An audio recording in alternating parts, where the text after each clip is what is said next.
Hi mami! So kahapon siganap nga ito dahil Mother's Day nga, naisipan namin kumain sa Mang Inasal dyan. Alak nga namin sana mag-tricycle mga mi, pero nagmotor na nga lang kami para mas mapapadali yung biyahe namin dyan. Parating na nga kami dito mga mare sa Mang Inasal at pinarking na nga ni Dada yung kanyang motor dyan. Mapapansin nyo nga mga mare ay wala nga si Ellie sa video na ito dahil wala nga siya dyan.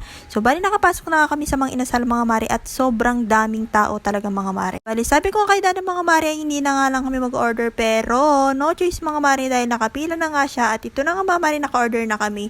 At ang una nga nilang sinerve dyan mga mare ay yung sabaw na apaka-asim mga mare. Hindi ko alam mga mare kahit sobrang asim talaga yung sabaw nila mga mare. Purong sinigang mix ata yung nilalagay nila dyan mga mare. Dahil mag-12 na nga dyan mga mare at gutom na talaga kami dahil hindi nga kami nang umagahan dyan mga mare. So eto na nga mga mare at habang naghihintay nga kami dyan ay lalaro nga muna dyan si Jewel mga mare at hindi na nga talaga siya makapaghintay dahil gutom na rin siya dyan mga mare. Kita nyo nga dyan sa video mga mare napadede na nga siya ng di oras at ang unang nga na-serve sa amin mga mare ay yung halo-halo and then sumunod na nga rin pala yung pagkain namin.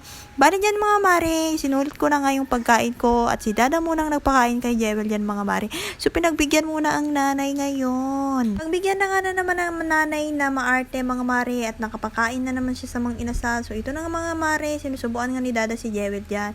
So habang kumakain ako dyan mga mare, nagpapasalamat talaga ako sa Panginoon at natapos na naman itong araw na ito. Sobrang thank you Lord. So pagkatapos nga namin kumain dyan mga mare at lumabas na nga kami at kita nyo naman itsura ko dyan mga mare, parang homeless na ang nanay nyo dyan. So nasa labas na nga kami dyan mga mare nang nakita namin si Jollibee. Hay nako, pariwala talaga si Jollibee kung saan siya nagsusuot mga mare. Bigla na lang siyang lumilitaw dyan. Pagkatapos nga namin dyan mga mare, nito kami at nag-grocery na lang kami dyan. Kinuha na nga namin dyan mga mare yung mga wala sa bahay. So kung nandito ka na sa huli mga mare, pag-share naman. Salamat!